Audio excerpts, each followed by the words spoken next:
சூப்பரான ஐபிஓ ஒன்று வந்து பார்த்தீங்கன்னா வந்திருக்கு. KRN heat exchangers. இவங்க வந்து பார்த்தீங்கன்னா தனி இடம் பிடிச்சிருக்காங்க. இவங்களுக்கு வந்து பார்த்தீங்கன்னா காம்படிட்டர்னு யாருமே கிடையாது. அதனால் ஒரு வேறு லெவல் கம்பெனி. இதை பற்றி ஃபுல்லாக நம்ம வந்து பார்க்கலாம். இந்த ஐபிஓ வந்து பார்த்திங்கன்னா இன்றைக்கி வந்து ஓப்பன் ஆகிருக்கு. 25ஆந்தேதி வந்து க்ளோஸ் ஆகுது. இது வந்து ஒரு குட்டி ஐபிஓங்க. 341 கோடி தான் மொத்தமாகவே. ரொம்ப அதிக கோடிலாம் வந்து இவங்க வந்து கொடுக்கல. அதுக்கப்புறம் ஒரு ப்ளஸ் பாயிண்ட் என்னன்னா, இது வந்து பார்த்திங்கன்னா ஃபுல்லாகவே ஃப்ரெஷ் இஷ்யூ. 341 கோடியும் இதில் ரீட்டைல் கோட்டா வந்து பார்த்திங்கன்னா 35% வந்து அலோகேட் பண்ணுறாங்க. நம்ம ஐபிஓ ப்ரைஸ் பேண்டில் வந்து பார்த்திங்கன்னா மேக்ஸிமம் 220 ரூபா பர் ஷேர் வந்து இருக்குது. QIB வந்து 50%, HNI வந்து பார்த்திங்க அப்படின்னா 15% வந்து இருக்குது ஃப்ரெண்ட்ஸ். இது லிஸ்ட் ஆகிறது எப்போன்னு பார்த்தீங்கன்னா செப்டம்பர் 30 வந்து லிஸ்ட் ஆகும். அதுமாதிரி இதோட ரெவென்யூ வந்து பார்த்திங்க அப்படின்னா 313 கோடி வந்து ரிப்போர்ட் பண்ணியிருக்காங்க ஃப்ரெண்ட்ஸ்.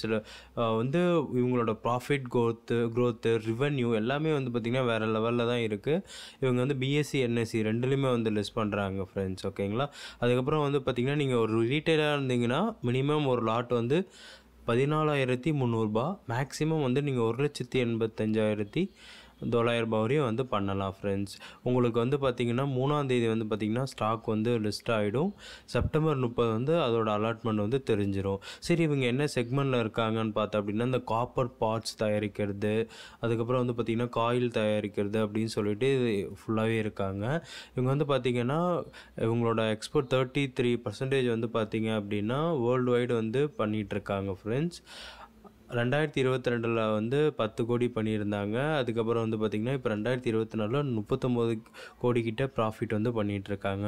இது வந்து ஒரு சூப்பரான ஐபிஓ. அதுக்கப்புறம் வந்து பார்த்திங்கன்னா இதில் நீங்கள் வந்து பார்த்திங்கன்னா ஒரு 15,000 வந்து போட்டால் சப்போஸ் உங்களுக்கு ஐபிஓ வந்து அலாட் ஆச்சு அப்படின்னா 100% மேலே ஆல்மோஸ்ட் ஒரு 20,000 கூட கிடைக்க வாய்ப்பு அதிகமாகவே இருக்குது. நம்ம பஜாஜ் ஹவுசிங் ஃபினான்ஸ் அளவுக்கு வரவும் வாய்ப்பு இருக்குது.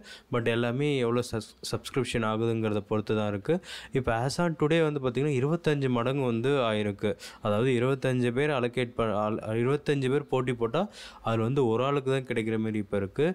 இது மோஸ்ட்லி 150 250 கூட மாறலாம். 250 பேர்த்துக்கு ஒரு ஆள் கிடைக்கிற மாரி. அந்த லக்கி பர்சன் யாருன்னு வந்து பார்த்தா தான் தெரியும். உங்களுக்கும் வந்து கிடைச்சிது அப்படின்னா நீங்கள் அப்புறமா கமெண்ட் பண்ணுங்கள். Thank you so much.